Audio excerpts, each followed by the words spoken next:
15वीं शताब्दी का मध्यकाल भारत की धरती पर वीरता, स्वाभिमान और त्याग की अनगिनत कथाएं जन्म ले रही थी। उसी कालखंड में गुजरात के बड़ोदरा नगर से दो युवा वीर योद्धा अपने घोड़ों पर सवार होकर पवित्र गया जी की यात्रा पर निकले।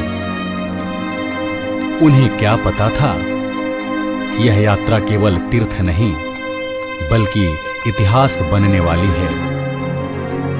संध्या का धुंधलका उतर चुका था। घने जंगलों से घिरा एक निर्जन स्थान, रानी कुआं के समीप नदी का तट। यहीं उन्होंने रात्रि विश्राम के लिए चुना। उमगागढ़ से चेतावनी आई, यह जंगल हिंसक पशुओं का घर है, यहाँ रुकना मृत्यु को आमंत्रण देना है। आप कचहरी में विश्राम करें। परंतु वीरता कभी भय से समझौता नहीं करती। दोनों भाइयों ने नदी किनारे ही रुकने का निर्णय लिया। रात गहराती गई। जंगल की निस्तब्धता अचानक दहाड़ों से भर उठी। पानी पीने आए बाघ, शेर और अन्य हिंसक पशु। किंतु उस रात जंगल ने भी देखा मानव साहस का अद्भुत दृश्य। दोनों भाइयों ने मिलकर 7 बाघ और शेरों का वध कर दिया। रात भर जागने के बाद सुबह उन्होंने उन्हीं मारे गए बाघों और शेरों को तकिया बनाकर विश्राम किया।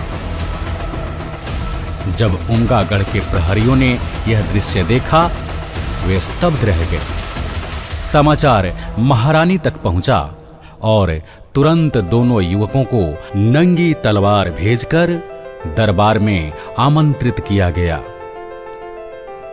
दरबार में प्रवेश करते ही महारानी ने दोनों वीरों का सम्मान किया। किंतु उमगागढ़ का सेनापति, जिसकी महत्वाकांक्षा राज्य पर अधिकार जमाने की थी, यह सम्मान सहन नहीं कर पाया। उसने दोनों भाइयों की वीरता को ललकार दिया। ललकार जो वीरों के रक्त को उबाल देती है। महारानी की अनुमति और सेना के सहयोग से दोनों भाइयों ने पास के कोल्ह राज्य तेलडीहा पर आक्रमण किया और विजय प्राप्त कर अपना स्वतंत्र राज्य स्थापित किया। उनकी असाधारण वीरता से प्रभावित होकर महारानी ने उपाधि दी। एक को बाघराव गायकवाड़ और दूसरे को शेरराव गायकवाड़। इतना ही नहीं, राजकुल की राजकुमारी का विवाह बड़े भाई बाघराव गायकवाड़ से कर दिया गया। समय आगे बढ़ा। 16वीं शताब्दी में तेलडीहागढ़ की बागडोर संभाली राजा भानु प्रताप राव गायकवाड़ ने। उनका शासन शांति और समृद्धि का प्रतीक था। किंतु इतिहास कभी स्थिर नहीं रहता। बगल के राज्य वार का मुस्लिम शासक लहलाद खां तेलडीहा के किले पर जलती मसाल बुझाने का आदेश देता है। यह आदेश केवल मसाल बुझाने का नहीं बल्कि स्वाभिमान झुकाने का संकेत था। राजा ने इनकार कर दिया और युद्ध छिड़ गया। 2 दिशाओं से हमला, एक ओर पुत्र वर्तमान मुड़िकटवा की दिशा से तो दूसरी ओर स्वयं लहलाद खां तुर्काही की तरफ से। भीषण युद्ध हुआ।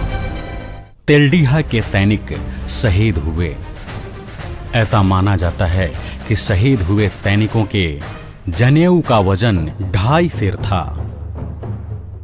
पर अंततः राजा भानु प्रताप राव भारी पड़े और लहलाद खां पिता पुत्र दोनों युद्ध भूमि में मारे गए। किंतु विजय से पहले ही राज्य में एक झूठी खबर फैल गई। राजा वीरगति को प्राप्त हो गए हैं। यह समाचार सुनते ही रानी सहित सैकड़ों स्त्रियों ने अग्निकुंड बनाकर जौहर कर लिया।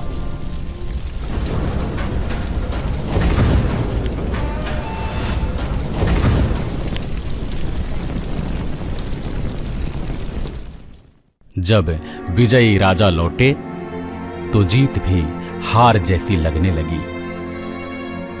13वें दिन सभी स्त्रियों की अस्थियों को एकत्र कर देवी स्वरूपा जौहरिया माई के रूप में स्थापित किया गया। आज भी लोगों का विश्वास है मंदिर के गर्भगृह के नीचे और आसपास अतीत की उस महान बलिदान कथा के प्रमाण मौजूद हैं।